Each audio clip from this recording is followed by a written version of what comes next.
Amém. Amém. Paz, Senhor, igreja. Que Deus os abençoe.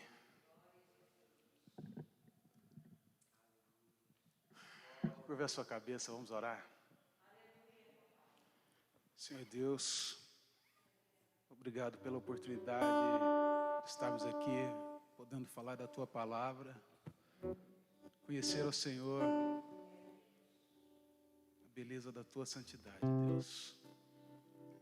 Guie-nos pela Tua palavra, em nome de Jesus.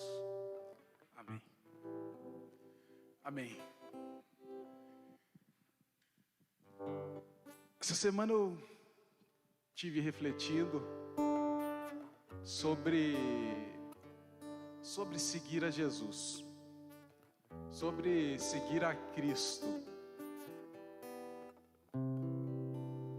E pensando na primeira igreja dos primeiros séculos, dos primeiros 2 séculos ali, a igreja na mais pura essência. E olhando a história da igreja, a gente pode perceber que a igreja foi, de certa forma, adulterada. E ela se encontra a anos-luz do que é o cristianismo original. A igreja se encontra distante e gelada. A igreja que o imperador deu a mão para construir a primeira igreja, ela de longe não é nem perto da primeira igreja que existiu. E essa semana eu agonizei exatamente sobre esse assunto, sobre esse tema. Quão longe nós estamos de Jesus Cristo? Não estou colocando em xeque a nossa fé nem a nossa salvação, mas estou colocando em xeque a nossa conduta. Eu lembrava de uma história muito famosa do Velho Testamento, quando Eliseu está cercado pelos seus inimigos e o servo de Eliseu está com muito medo, muito assustado, porque o exército inimigo está cercando eles. E Eliseu está bem tranquilo, muito tranquilo, sem preocupação. O servo dele muito preocupado. Então Eliseu ora para que Deus abra o véu entre a terra e o céu. E quando Deus abre o véu, ele vê outra dimensão. O servo de Eliseu vê outra dimensão.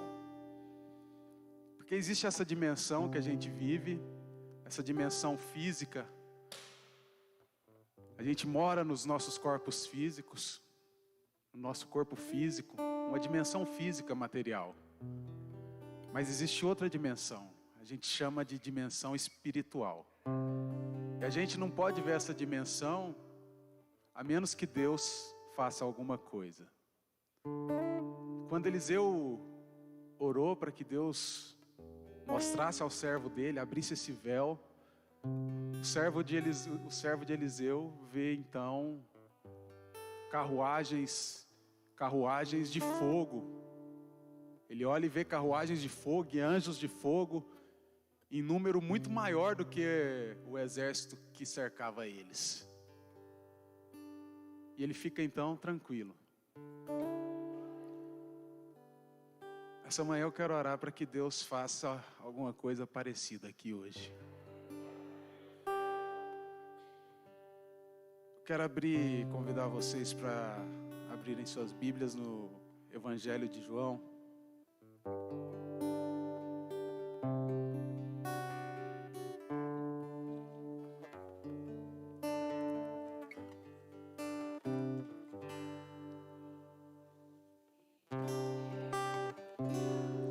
Evangelho de João, capítulo 6, a partir do verso 53, Jesus está falando algumas palavras aí que ele vai ser mal interpretado. Ele vai ser mal entendido. Ele diz assim, verso 53, Jesus lhes disse: eu lhes digo a verdade, se vocês não comerem a carne do Filho do Homem e não beberem o seu sangue, não terão vida em si mesmos. Todo aquele que come a minha carne e bebe o meu sangue tem vida eterna, e eu ressuscitarei no último dia. Pois a minha carne é verdadeira comida e o meu sangue é verdadeira bebida. Todo aquele que come a minha carne e bebe o meu sangue permanece em mim e eu nele. Jesus fala isso e, obviamente, ele não está falando do corpo físico dele, porque ele não estava incentivando ninguém a comer a carne, nem daria para todo mundo comer. Essa visão a gente já descarta logo de cara, ele não estava falando dessa dimensão física. Versículo 60 diz assim, ao ouvirem isso, muitos dos seus discípulos disseram: dura essa palavra, quem pode suportá-la? No versículo 66 diz assim que daquela hora em diante, muitos dos seus discípulos voltaram atrás e deixaram de segui-lo. E Jesus pergunta aos 12, vocês querem ir também? Pode ir. E Simão Pedro responde, Senhor, para onde iremos? Para quem iremos?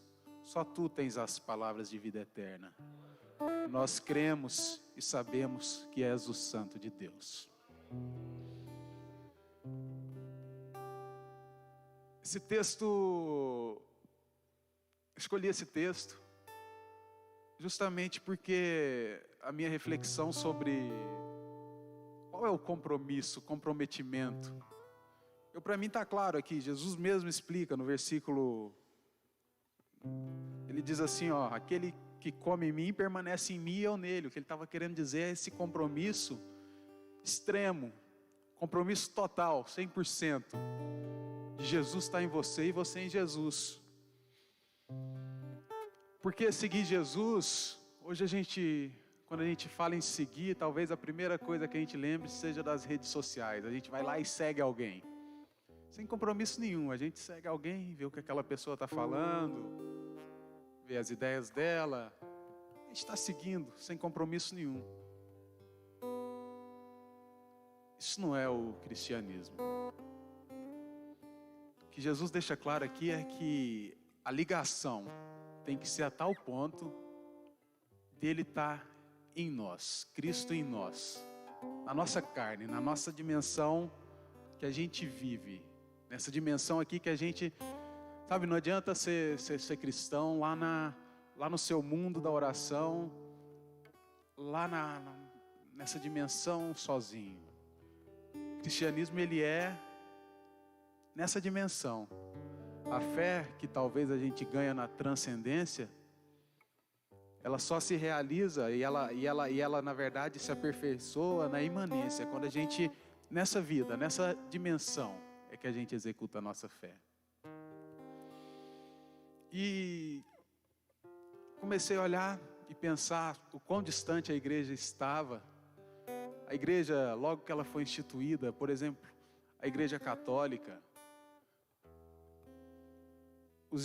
os cristãos que antigamente morriam e eram perseguidos, quando a igreja vem, ela começa então a matar na Santa Inquisição. Os cristãos que eram perseguidos, profeticamente, Jesus falava, Jesus falou, o mundo vai odiar vocês, vocês vão morrer, vocês vão ser presos.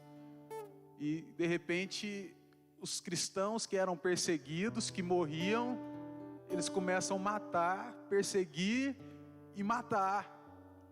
Dá para perceber o tão distante que a gente se tornou como igreja. A primeira igreja católica se tornou dos primeiros cristãos.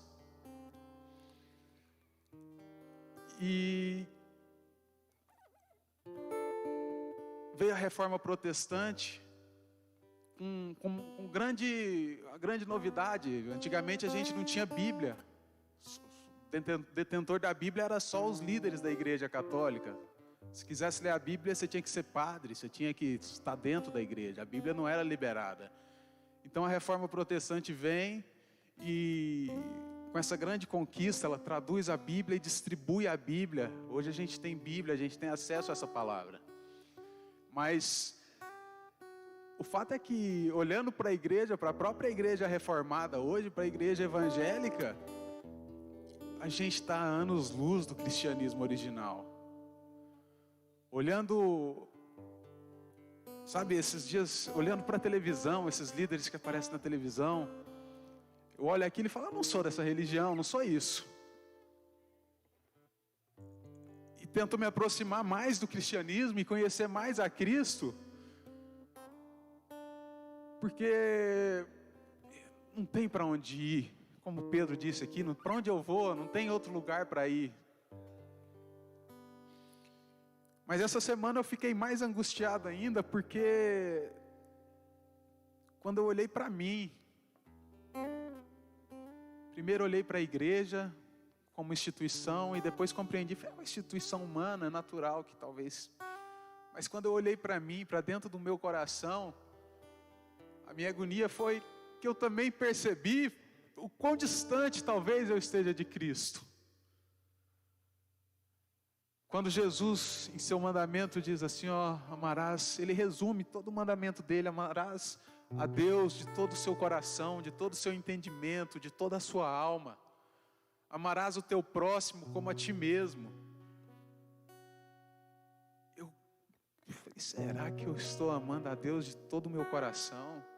Como eu estou equalizando isso? Porque tem dia que eu estou amando a Deus de todo o meu coração, mas tem dia que eu estou amando do meu entendimento.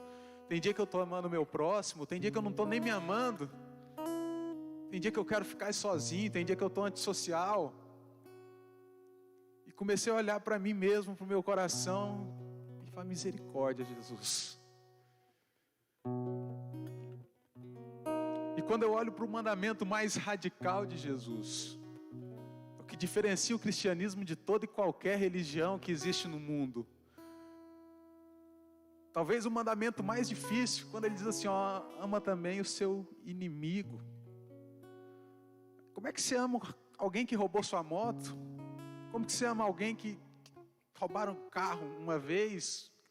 E tem pessoas que se fazem difíceis de ser amadas, é difícil.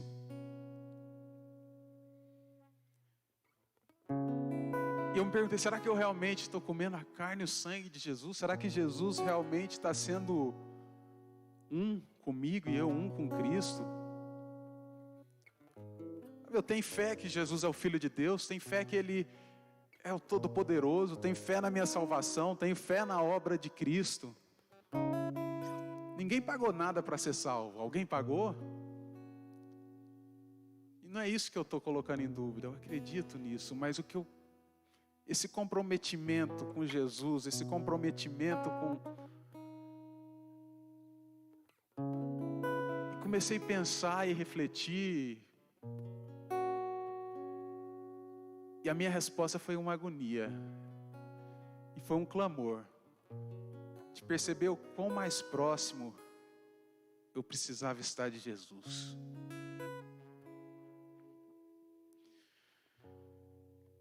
Comecei a ver a dificuldade que é pregar o cristianismo. Jesus fala que o fardo dele é leve, o jugo é suave, e realmente é. Nossa salvação é de graça. Jesus pagou o preço. Mas vi alguns protestos essa semana daquele homem que morreu, e vi o velório daquele homem que George Floyd, que a polícia ajoelhou no pescoço dele, e ele foi sufocado até morrer. Eu estava vendo o velório dele, acompanhando o funeral dele. E já pensando nessa mensagem, eu falei, como é que eu prego para essa família, Senhor? Como é que eu vou pregar para essa família, para eles amarem o próximo, para eles amarem o inimigo? Como é que eu prego para eles amarem aquele homem que matou o filho deles? Parece difícil, parece duro. Eu não conseguiria, Jesus.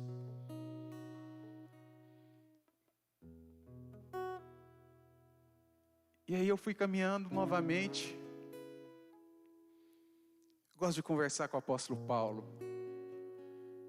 E aí eu fui caminhando para o livro de Efésios, me perguntando qual é a essência desse cristianismo, para me aproximar de Cristo.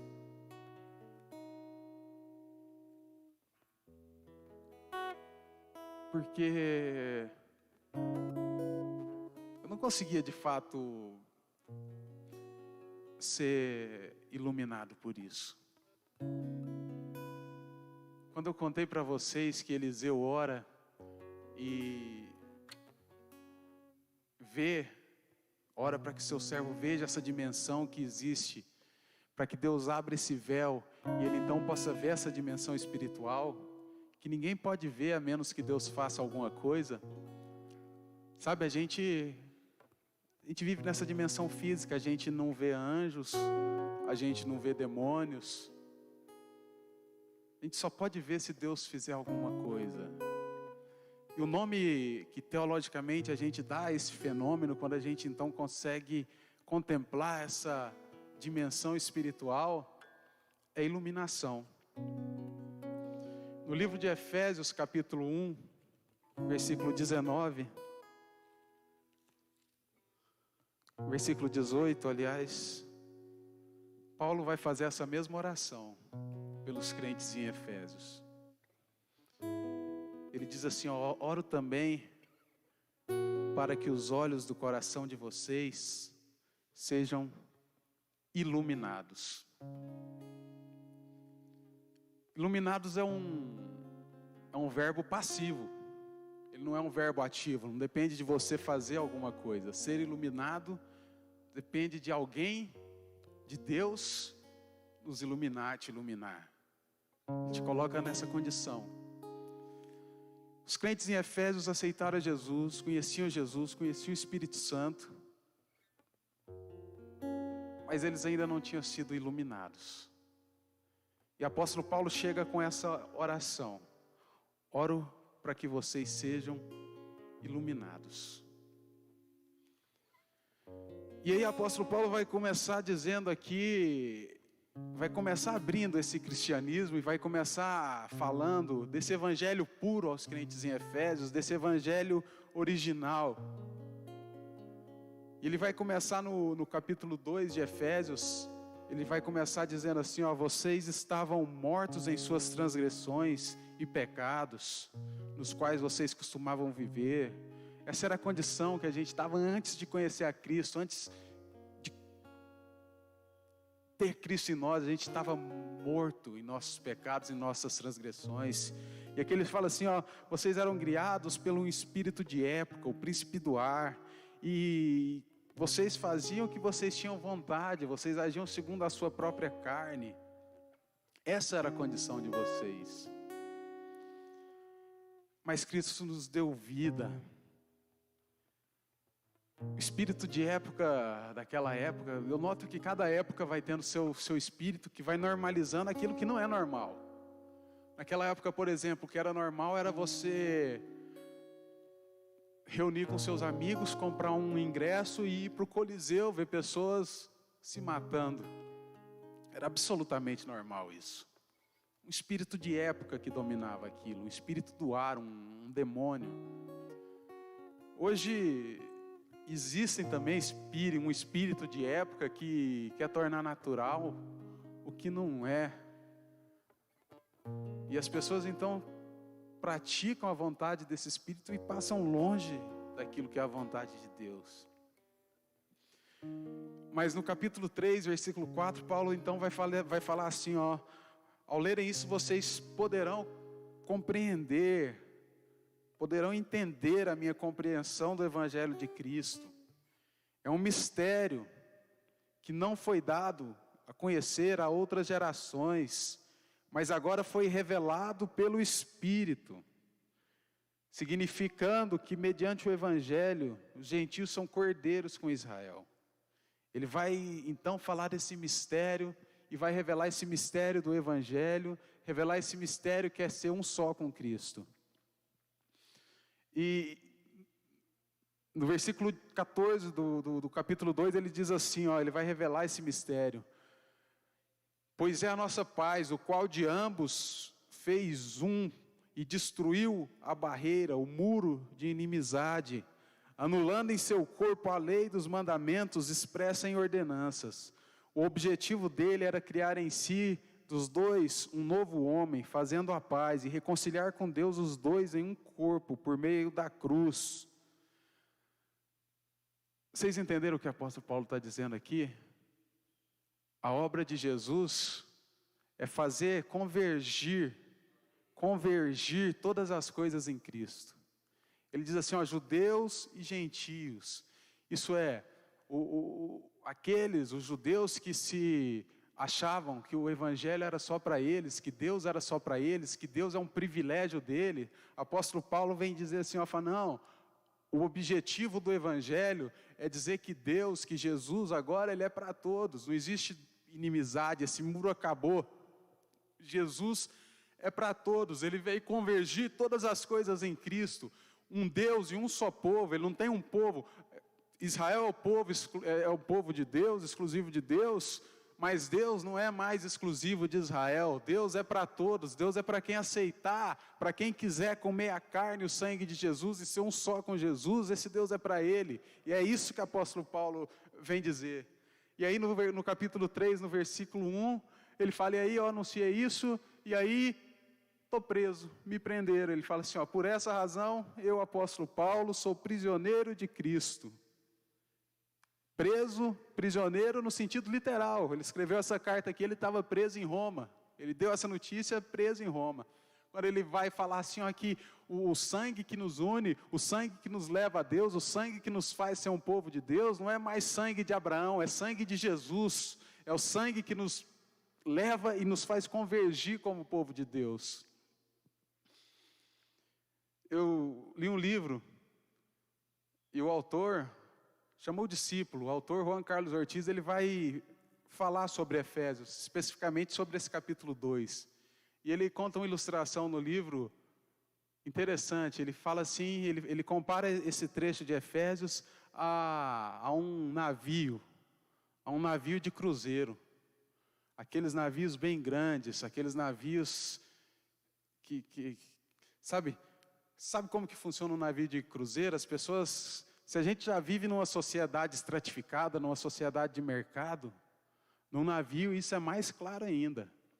Quando você entra num navio, você paga, tem a classe mais ou menos, tem a classe A e tem a classe extra A, classe luxo. E aí eles vão dando pulseirinha para identificar quem é quem. E aí, quem é da classe extra luxo lá, extra A mais, a pessoa então tem um elevador privativo para ela. É um elevador que só quem é dessa classe entra, então não tem fila. Essa pessoa tem outra fila para desembarque, ela não pega grandes filas. A classe que é a classe de entrada que pagou mais barato vai pegar uma fila muito grande para fazer o desembarque nos portos. A classe que é luxo, ela já não pega tanta fila, ela tem um elevador, ela tem restaurantes privativos, ela tem privilégios, ela mostra a pulseirinha dela, então ela encontra privilégios para transitar e para usufruir desse navio. E aí ele, contando esse exemplo, ele diz assim que, de repente, em Efésios, o que Efésios está dizendo aqui é que, de repente, o capitão do navio libera tudo. Ele fala assim, não, agora está tudo liberado. O elevador privativo todo mundo pode usar, o restaurante que era privativo para classe luxo todo mundo pode usar, pode tudo, está tudo liberado, não existe mais isso. Só que a notícia é que o navio está afundando. Esse era o mundo, a gente estava morto nos nossos pecados e transgressões, o navio estava afundando. Então essa classe que tem a pulseirinha que dá acesso a tudo, ela começa a se dirigir aos botes e fala assim, ó, eu paguei pelo bote salva-vida, eu tenho direito ao bote. A minha classe é a minha pulseirinha aqui, eu tenho direito.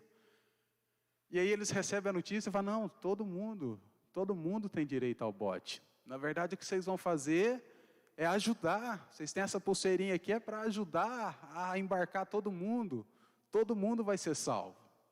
A salvação é para todo mundo, não é só para vocês. Não é um privilégio de vocês. E aí, o que o apóstolo Paulo diz é que foi preso. Quando ele falou isso, fui preso. E é esse o cristianismo que fez tantos dos primeiros apóstolos, dos primeiros discípulos morrerem. Foi essa notícia, foi essa novidade. Quando eles anunciam que o evangelho é para todos, foi essa novidade que fez com que eles fossem presos, com que eles fossem mortos. Porque a turma do privilégio, a turma que tinha a pulseirinha que dava acesso ao privilégio, eles não aceitaram. Eles falaram, não, eu fui eleito. Eu sou sangue de Abraão, eu não aceito. E aí começou toda a sorte de perseguição aos cristãos. E foi isso que essa semana eu percebi, porque muitas vezes eu olho e... Sabe quando eu olho para alguém, para uma pessoa para um ladrão, para uma pessoa que roubou um carro, uma moto, quando eu olho para um pedófilo, eu falo, Deus, não é possível que seja para todos. Eu tenho uma pulseirinha aqui que ele não tem, Jesus. E foi nessa agonia que eu comecei a orar e pedir para que Deus falasse comigo. Eu não sei se encontrei resposta, mas eu vi um testemunho de uma pastora e eu quero compartilhar com vocês. Ela chama Lisa Harper. Ela é americana. E ela conta que a avó dela era escrava nos Estados Unidos. E ela era uma escrava parideira.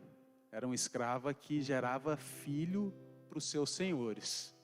A vida toda da avó dela, ela foi escravizada para gerar filhos e multiplicar a quantidade de escravos dos seus senhores. E ela fala assim, como que eu prego o evangelho? Se Paulo fala aqui que esse evangelho é para todos,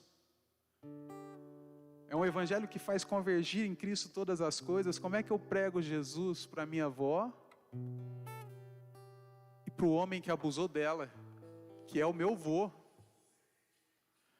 É o meu vô, entendeu? Apesar dele ele nem gosta de mim, ele me considera um objeto, um fruto de uma propriedade que a minha avó gerou, mas eu preciso pregar esse evangelho para os dois. Como é que eu faço isso? E ela respondeu isso de uma forma que eu achei, eu recebi essa palavra. Ela diz assim que o evangelho é um só, o evangelho não muda. O evangelho que ela prega para a avó dela é o mesmo que ela prega para o homem que usou a avó dela a vida inteira para que ela gerasse escravos. Só que para quem tem privilégio, esse evangelho chega com cheiro de morte. E para quem foi abusada, para quem foi usada, usurpada, subtraída a vida inteira, esse evangelho chega com cheiro de vida. Ela chega para aquele homem que abusou da avó dela a vida inteira como escrava e diz assim, curve-se, desça daí. Você é só imagem e semelhança de Deus. Você não é Deus. As pessoas não pertencem a você. Curve-se, desça daí. E ela chega para a avó dela e diz, vovó, você foi usada, abusada a sua vida inteira. Mas você não é um objeto. A imagem de Deus está em você. Levante-se. Levante-se, sente à mesa, vovó. Levanta teu rosto. Você é abusador de escravo. Você desça, curve-se. Aceite a Jesus. E sente-se à mesa. Vovó, você se levante. Levanta teu rosto. Você é a imagem e semelhança de Deus. e sente-se à mesa. E esse é o Evangelho. Para alguns ele vai chegando com cheiro de morte. Para quem tem privilégios, para quem comete ações que ultrajam, esse Evangelho chega com cheiro de morte. Mas para aqueles que são necessitados, que são oprimidos, esse Evangelho chega com cheiro de vida. O Evangelho é o mesmo para a mulher que estava no chão e ia ser apedrejada. Ele é o mesmo que chega para os homens que estavam com pedra nas mãos para apedrejar ela. O Evangelho é o mesmo para Zaqueu e é o mesmo para o pobre que passava fome. O cheiro agradável de Cristo só depende das nossas atitudes. O exército romano, quando ele chegava da guerra, ele trazia seus prisioneiros depois de uma vitória. Ele era recebido em Roma pelos moradores da cidade. Os romanos jogavam rosas, flores no chão, e o exército vinha entrando, e os soldados pisavam naquelas flores, e os cavalos pisavam, e aquele cheiro subia para o ar. Para o exército romano, aquele era um cheiro de vitória, um cheiro de vida. Mas para as pessoas que vinham prisioneiras, os despojos de guerra, aquele cheiro era o cheiro da derrota. O Evangelho de Cristo é o mesmo, mas para alguns ele chega com cheiro de vida, para outros ele chega com cheiro de morte. Curve a sua cabeça, quero orar com vocês.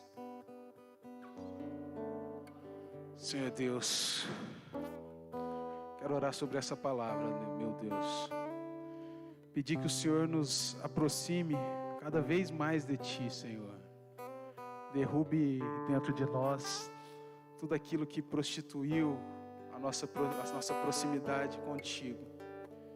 Que não venhamos à igreja simplesmente para usar da nossa fé, para nos sentir mais calmos, para nos sentir menos angustiados. Não queremos somente usar essa fé, Senhor Deus, mas queremos estabelecer contigo, Deus, um compromisso de verdade com o Senhor, tal qual o Senhor se apresenta, Senhor. Queremos ser um contigo, um só, em um só corpo, Deus. Que o Senhor esteja em nós e nós estejamos em Ti, Pai. Que a cada dia esse cristianismo não seja só um cristianismo vazio, meu Deus, mas que seja de fato o Senhor em nós, dominando as nossas ações, e que onde chegarmos, Senhor, possamos exalar o Teu bom perfume, meu Deus. Em nome de Jesus nós te pedimos e nós te adoramos. Amém.